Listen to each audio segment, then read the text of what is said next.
This is Del Moore, ladies and gentlemen, with the NBC Mobile unit in the exclusive Bel Air section here in Los Angeles. And we're in front of the famous Kingston estate, awaiting the arrival of the Princess Charming of the Grand Duchy of Moravia, who is due to arrive momentarily.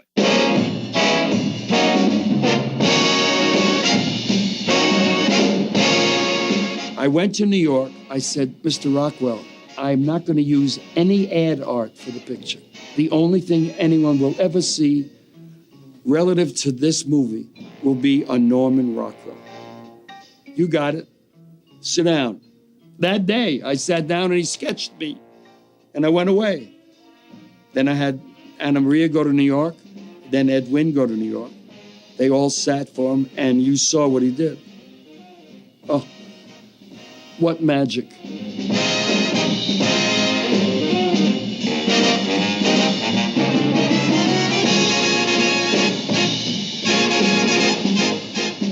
I wanted a family film. I wanted something where we would see Jerry in a less than bombastic role.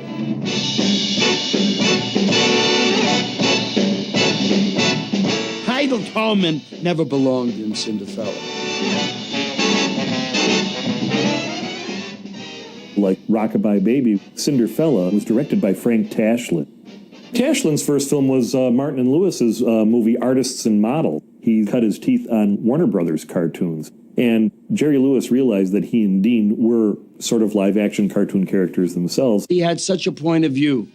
His point of view was cartoon. He thought cartoon.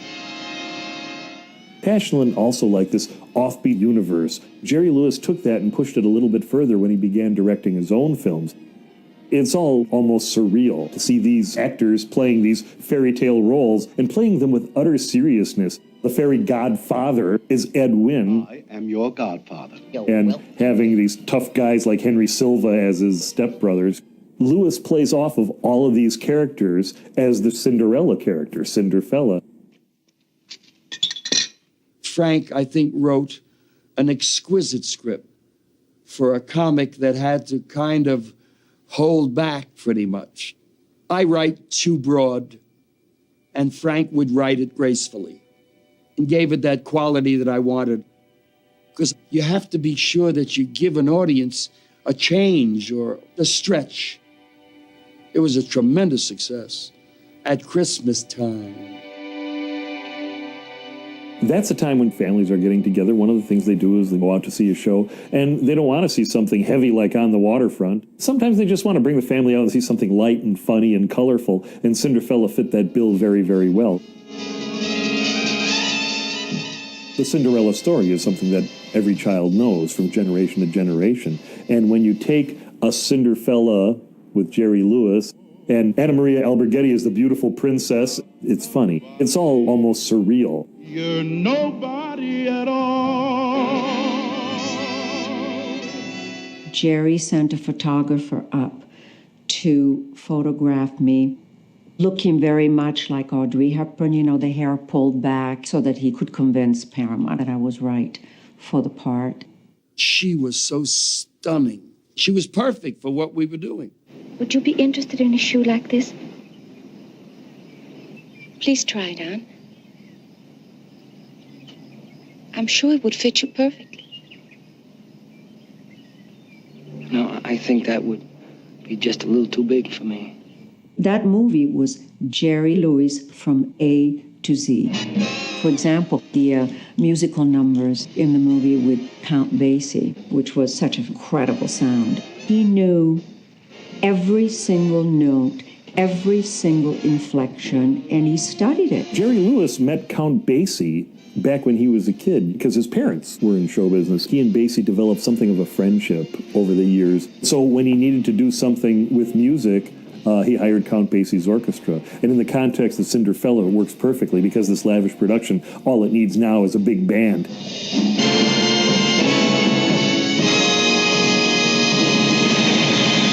What were the movies when I was a kid? It's the bigness, the size, humongous elements, and in it, gorgeous, beautiful, lavishness, glamour, color.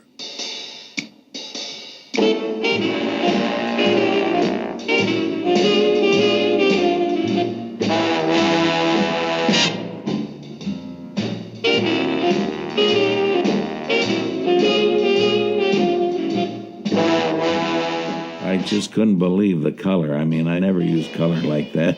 And I remember Jerry Lewis saying, Bummy, I want lots of color in this picture because as I think film fades as they make print after print after print and through the years, you know. So let's put plenty of color in it. Well, we sure put plenty of color in it.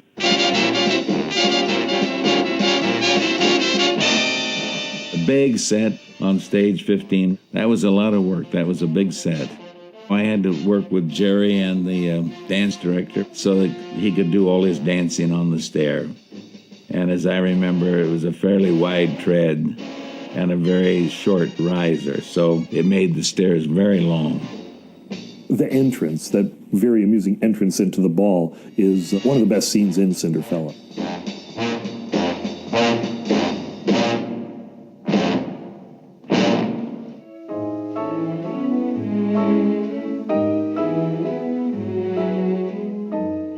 The clothes Edith had made, gorgeous, beautiful, so stunning. I remember being so excited when I went for the fittings because I had been such an admirer of hers. I had a red dress with sable trimming and sable cuffs. Oh, God. Edith Head was such a brilliant costume designer.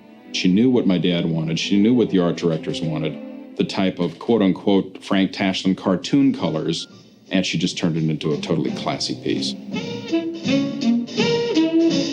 Maximilian, it doesn't seem possible, but that is Corkhead. There is nothing like a dame. Judith, you. Hello. She came into my office and sat down the way royalty sits. Mr. Lewis, do you have any idea why you want me for this role? I said, yeah, because you're Judith Anderson. And there's only 2 or 3 others that would fit the role. And I can't get none of them, so I figured maybe you would do it. It always warms a mother's heart when her sons are proud of her.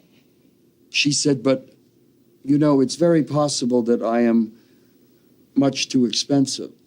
It'll cost a fortune. And you always screaming at me about my spending. It will be expensive. And as for my screaming, I never raise my voice.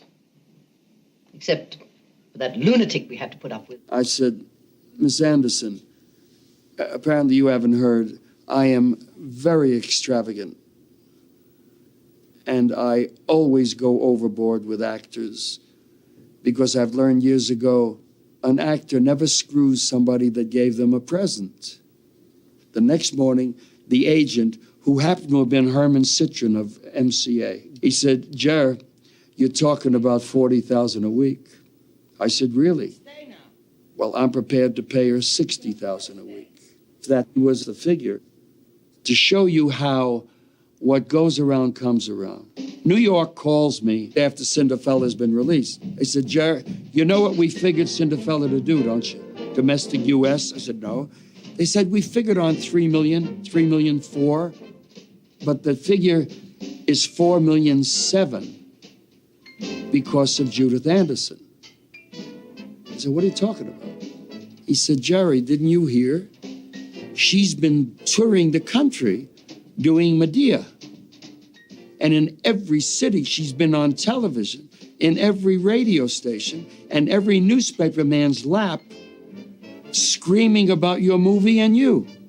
Paramount wanted to release Cinderfella in the summer because they needed a Jerry Lewis movie. Jerry Lewis said, no, you can't release this during the summer. It's got to be a Christmas release. That's how I have it all planned, the record album, everything, all the promo. They said, well, we need a Jerry Lewis movie for the summer. He goes, I'll make you one. And so he hastily threw together The Bellboy, which turned out to be one of his all-time best films.